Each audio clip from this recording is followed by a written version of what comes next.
Yo, yo, yo guys, check, kamusta mga idol? Grabe, ay nako, mga lods, no? Ako, na-stress na ako. Hindi dahil sa nangyayari sa market, hindi dahil bumabagsak yung market, mga idol. Na-stress ako sa trade ko, grabe naman yan. Ganito yung aking nararamdaman ngayon, mga lods. Eh! Eh! Eh! خلاص خلاص خلاص خلاص كله شوف. Ganyan. Grabe yung trade natin, mga lodi. Tignan nyo. Ayan o. Boom. Sabi. Anong sabi, mga lods? Grabe naman yung order. Ang dami. So, ito yung position history natin. Oh. Ayan, ang dami kong talo. Yung 122 natin, ang tagal na nun. Ito, ngayon 90. Panalo na ako kanina, 180. Naging 180 na yan eh.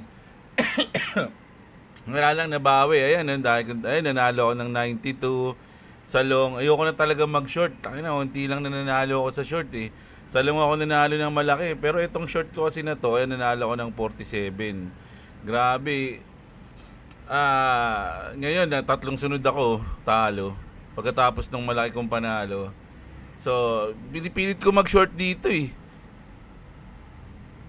Nagumpisa yan dito. Ayan, ito. Nagumpisa yan dito. Ayan. Andito siya. Sabi ko, uy, double top. Babagsak yan. Ako pala yung bumagsak. Taragis yan, no? Nabul ko pa, 2 beses. Ayan, kaya talo tayo. Nakakainis naman. So, yung pa rin, no? 90 pa rin yung 122 natin. Talo pa tayo ng 32.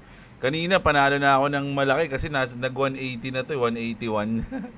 At ayun, natalo ulit tayo, mga lods, no? So, magpo-position ulit tayo maya-maya. Ayoko na nga muna mag-position habang nag-update kasi baka may stress tayo lalo, mga lodi, pag nagsasalita tayo tapos nakikita natin na natatalo tayo.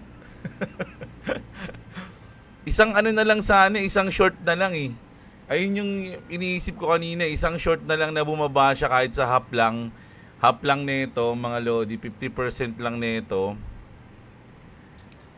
Ayan, no, kahit dito lang, bumagsak lang siya dyan, magpo-full pledge long na ako eh.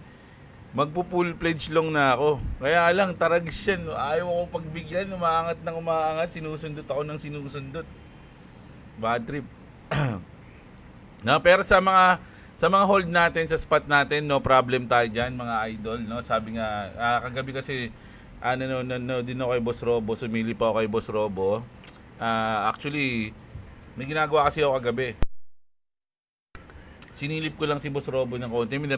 Tuwing nanonood ako kay Boss Robo, lagi talaga ako may natututunan, mga lodi, no? Parang narinig ko sa kanya kagabi na yung futures talagang medyo sugal talaga to, no? Kasi talagang ano to eh, gambling to, mga lods, no? Pero yung spot, parang ano lang yung sinabi nito, kailangan na mag-survive ka. Ganun lang yun, no? Mag-survive ka ng matagal sa spot at ikaw ang mananalo. Ganun. So, yung spot natin, goods naman yan kahit ang baba na ngayon, no? Actually, halos nasa lagpas 50% na tayo negative ng portfolio ko. Pero okay lang, ganun pa rin naman yung bilang ng mga coins na yon, no?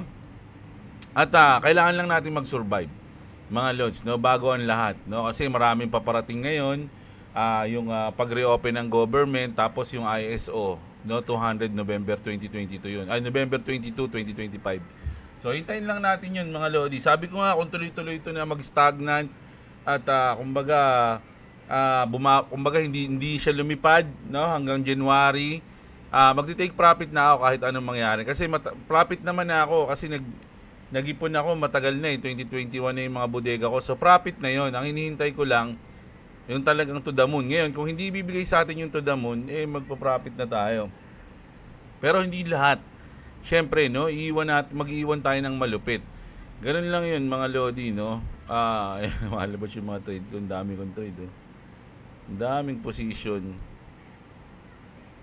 So, sa dami-dami ng position, tabla lang ako ngayon. Halos tabla lang. Talo pa ako 32 USDT. Nakakainis. Na mamaya, po-position ulit tayo, mga idol. So, mag-news na tayo. Grabe ang news natin. Grabe, ganito talaga ako kanina nung sinusundot ako eh. Sinusundot yung mga position ko, yung mga stop loss ko. Sabi ko, nakaka-bad trip ah. Walang TA ngayon hindi na gumagana. Panali sana ako, content rail ko yung app eh. Ito, content rail ko yan. Kasi ginawa ko, nung pagdating dito, banda, sabi ko, profit ko na. Kasi baka abutin pa ako. Profit ako yun nga, 92. Tapos nagabang na ako ng short simula niyan. Kasi sabi ko, double top na dito. Puta na niya, no? Lipad pa rin ang lipad, nakakabuisit.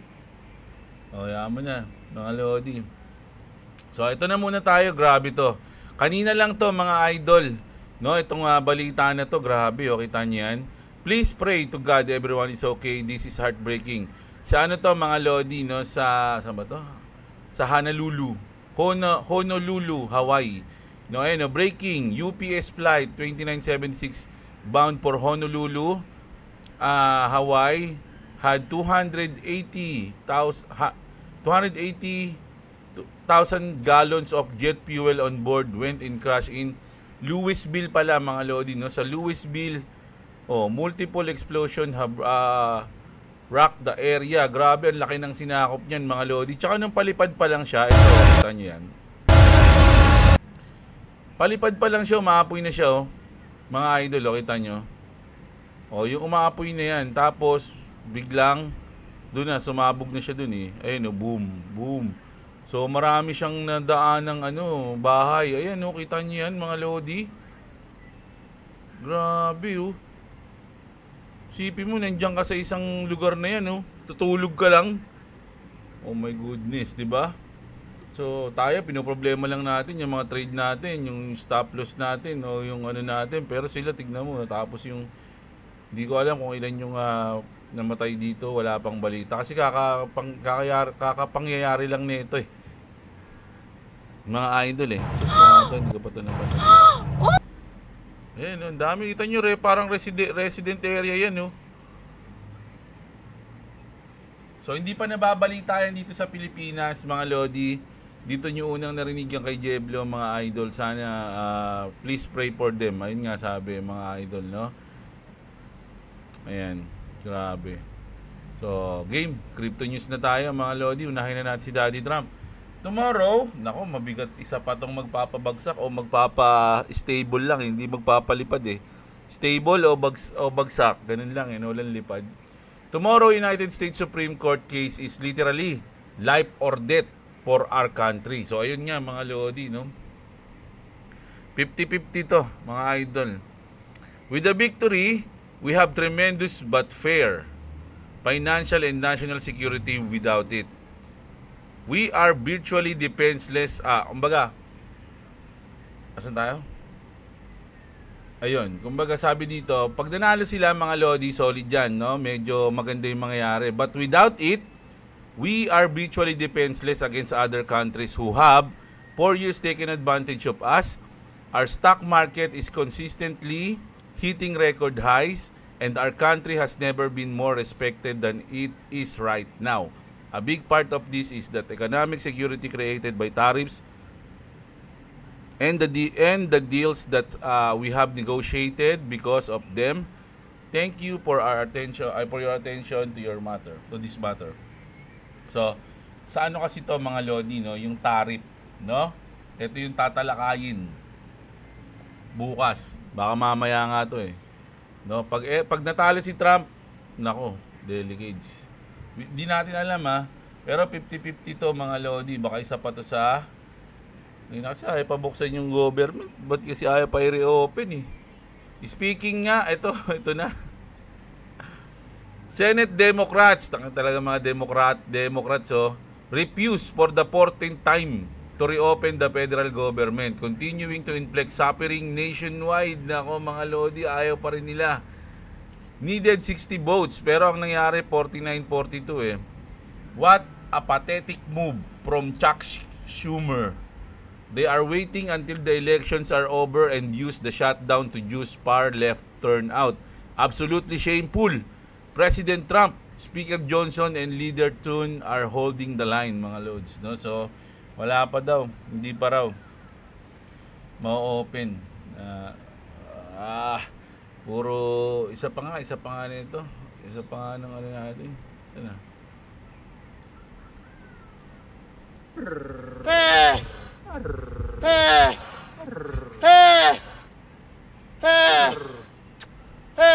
خلاص خلاص خلاص خلاص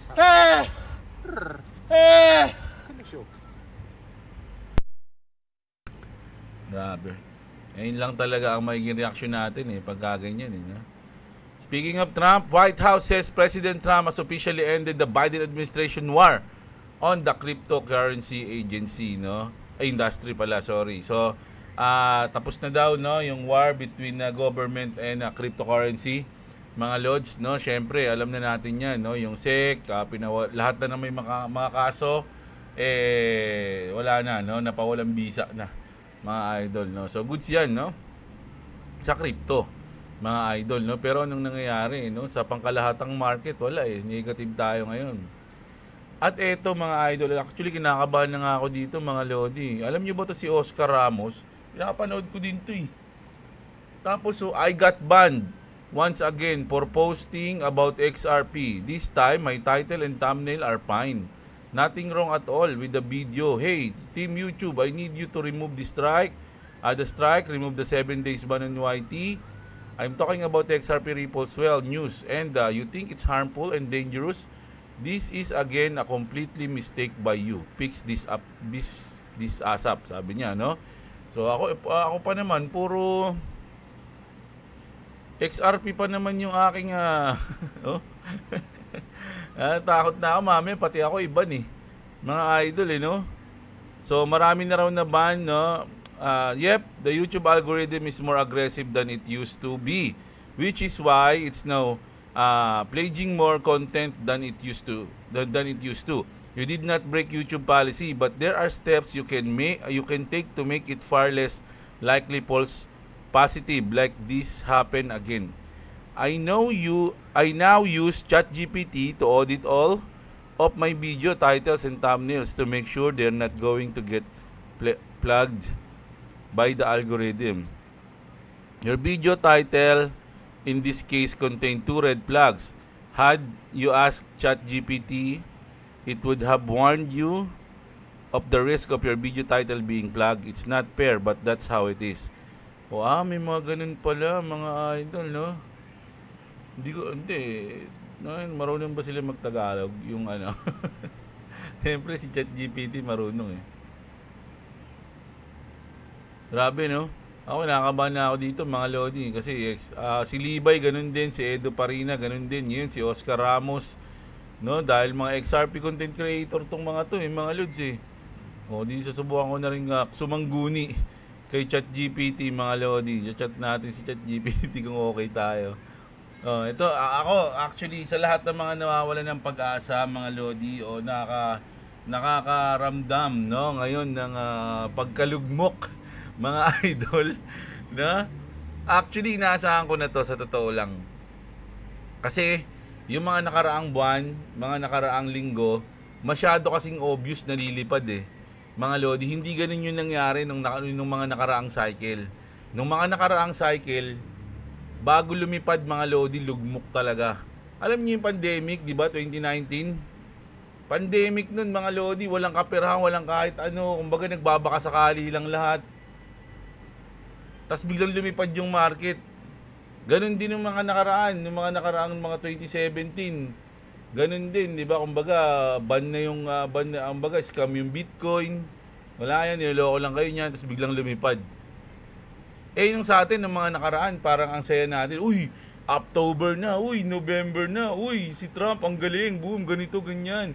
Pro-crypto president, yehey, lilipad na. Ganun So, ngayon, kumbaga, na-realize ko na, kumbaga, dapat medyo lugmo ka bago lumipad. So, ngayon, pinaparamdam na sa atin, mga idol, no, yung lugmok. At dahil doon, hindi ako nalulugmok, na-excite ako para ako mas na-excite, mga idol, kasi Uy, ito na yun ah. Ito na yung part na parang ayaw nyo na mag-crypto. Usually, pagka ganun na yung nararamdaman, doon na lumilipad yung market eh. Mga Lodi. So, ngayon nararamdaman na natin at sana nga magtuloy-tuloy. Hindi yung lugmok ah. yung plan, yung strategy, di ba? Parang ganun yung nangyayari mga idol eh. So, sa akin lang naman mga Lodi,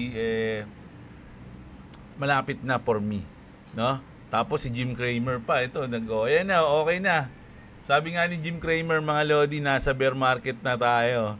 Oh, like I said last night, anything consumers oriented seem to have entered bear market territory. Just an incredible reversal. Oh, ayan na. Nasa ano na tayo, inverse Cramer na. Oh. So kasi nung nakaraan, sabi niya magba-bounce ng Monday, nalaglag ng Monday. O so ngayon sinabi niya bear market naman. So asahan na natin mga Lodi ang magiging epekto nito. Syempre inverse yan eh. Kung bear market, edi we entered bull market na territory, mga idol. O di ba? Ganun lang mga Lods, no? So ito naman, crypto market structure bill conversations are successful now with the Democrats who slowed it down. Speaking nga dito yan, no, yung sa pinipigilan, talagang pinapaslow nila. Pero, yung market structure bill, kailangan mapasa. Alam nyo ba, onti na lang, ilang araw, ilang linggo na lang yung kailangan gawin ng market para lugmukin tayong lahat. Para i-shake out tayong lahat, mga Lodi, mga 2 linggo na lang. 2 linggo na lang yung time nila para i-shake out lahat. So, pwede pa nilang pababain yan. Ito na, that position ako dun eh. Andiyan yung last na ano ko, na stop loss ko. Tignan mo, tignan nyo ah. Oh, ayan oh. Yan. Oh, kung nag-short na ako dito nung tinamaan ako, di panalo na ako ngayon. Taragis talaga yan oh. Ay, parang gusto ko maging camel ah. ay, mga Lodi. Di ba? No, ayan, ayoko na labanan to. Pag naglong ako dito, baka bumaba na to eh. Ayan oh. So, maghihintay na lang ako ng chances ng makapag I don't know, mamaya titignan natin mga Lodi. Punta na tayo sa Ripple Swell mga Lodi. Opening words of Monica Long. When Moon, when Lambo, sabi niya, it's happening daw. Sabi mga Lodi, pababa tayo ng $2. It's happening daw. Seems like a joke, right? Sabi niya, except for the fact that the first panelists were Nasdaq and BlackRock. Hold on tight, utility entering the room mga Lodi. Ayan yan. Yung kasi Ripple Swell kagabi. Di ba? Ayan, ang dami nagsalita oh. XRP Ledger will have entire DeFi ecosystem built right on the top of the ledger through Evernorth. Oh, ayan. Ripple Swell 2025, sabi dito ni David Ripley, RLUSD will be the stable coin of choice. Every company will be settling with it. Oh, ayan, yun yung mga sinasabi nila. Pero ito, malupit din to eh. BlackRock exec at Ripple Swell. The market is ready. Trillions are coming on chain. This might have been the most electric moment of Ripple Swell 2025. Maxwell Stein, a representative from BlackRock, took the stage and straight up said that everyone's been waiting to hear. We've seen what early adopters of crypto have done. They've shown us what's possible. And now the market is ready for broader adoption. You could feel the room shift. Stein credited Ripple and other early builders from proving that blockchain works, not as concept but as real financial infrastructure. They've already tokenized fixed income, bonds, stable coins. That where it started. But this is the rail for trillions in capital flows. Grabe, capital T, trillions mga Lodi, no? BlackRock saying trillions at Ripple own events. Own event isn't a coincidence, it's a signal. Institutional money is no longer circling the crypto industry. It's starting to plug in mga Lodi. BlackRock, Nasdaq, Kropek. He finished with a challenge to the room. You crypto people, keep building market momentum. Ayun yung huli niyang sinabi, no?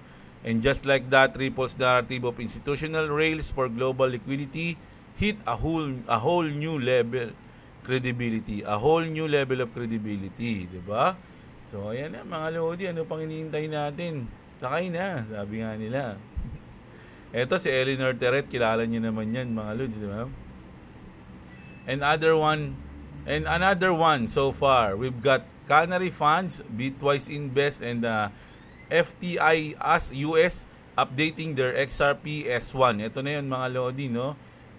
Sa ETF to, mga idol, no? Isa pa itong mga inaabangan natin, ETF, ISO, reopen ng government. Oh my goodness, ilang linggo na lang. Kumbaga pinipigilan talaga ng Democrats, kailangan ma-shake out muna lahat yan bago tayo mag-start ng pump mga idol. Asarin nyo sila, paalisin nyo sila sa space. Parang ganun yung sinasabi. Ngayon na naman, no? Nakagis talaga yan, no? Hindi mo talaga sila mahulaan, no? Ito naman. Ito, panibago to mga Lodi, no? Yung Quantos. We are proud to join the Ripple ecosystem. Naku, bago na naman to mga idol. Diba? Bago na naman. Our euro and dollar dominated stablecoins EuroQ and USDQ are now available on Ripple. Designed to the compliant with MiCA and fully backed by Tier 1 bank reserves. Disclaimer, this marketing communication has been published by Quantos Payments BB and an EMI registered in the Netherlands. EuroD, EuroQ, and USDQ holders have the right of redemption against the issuers at any time and at par value. O, di ba? Grabe, no? Lumalabas na yung mga NDE, papalaw natin to, syempre. Ayan, mga Lods, no? So, ayun yung news natin ngayon, mga Lods, no? Grabe. Mamaya ulit may Ripple swell, abangan natin mo ang mamaya na magsisalitaan yung sa White House, no, yung mga representative ng White House, yung sila mga malilupit mamaya, last day mamaya mga Lods, no. So grabe. So sitsempohan natin to hanggang maubos yung $90 ko. Hanggang maubos yung $90 natin. Mga idol, ang hirap nito mga Lodi, no. So sige. Timing tayo mamaya mga idol, wag lang tayo masyado mainip. Check natin kung ano yung mga sunod na hakbang. Siyempre kahit papaano, kahit nasa 1 minute time frame tayo, magti-TA din tayo mga Lodi. Grabe, alam nyo ba yung Bitcoin, umabot siya ng 98,000 mga Lodi. Ayan, bumaba siya ng under 100, oh. 2 beses. Naku, double bottom to. Mga idol, oh, double bottom, oh. Paano yan? Oh. Nag 98.8 9 tama 8. Oh, yan oh. Grabe. Nag under $100, no? Grabe naman yan. Si XRP hindi naman siya nag double bottom Mukha lang, ayan oh, ganyan yung itsura niya. Oh. Nako, check ko nga ito.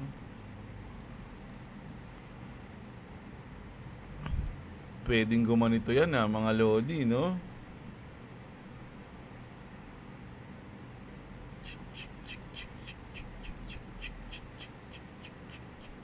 Ganyan may itsura, oh. Mga idol, oh. So, ibig sabihin, mag-short ako ngayon. Kailangan... Ito yung analysis ko, So, ibig sabihin, mag-short ako. Mga Lodi. Di ba? Ano ba yan? Susundin ko ba yung yung sa isip ko? Mukhang pang short to oh. Pang short na to Kaya na pa ako nag-aabang ng short, kaya na mo pa ako sinusundot, pare. Tapos ngayon magpapahiwatig ka sa akin ng short, pare. Antindi mo naman, Camel. O, ayan. So, ayun na muna. Ayun na muna yung news natin, mga Lodi. Kita-kits tayo mamayang gabi. Check natin kung nagtagumpay tayo. Siyempre, marami tayong update. Actually, marami na ako nakitang news ulit Kaya lang sabi ko, mamaya ako na tong gabi babanat, mga Lodi, no? So, ayun, kita-kits tayo mamaya. Sa mga gustong manalo sa Christmas, mga idol, no? Para magkaroon kayo ng pamasko kay Boy WhatsApp. Yan, no? Mag-subscribe kayo dito kay Clovis Gaming. Siyempre sa akin din. Huwag niyong kalimutan sa akin.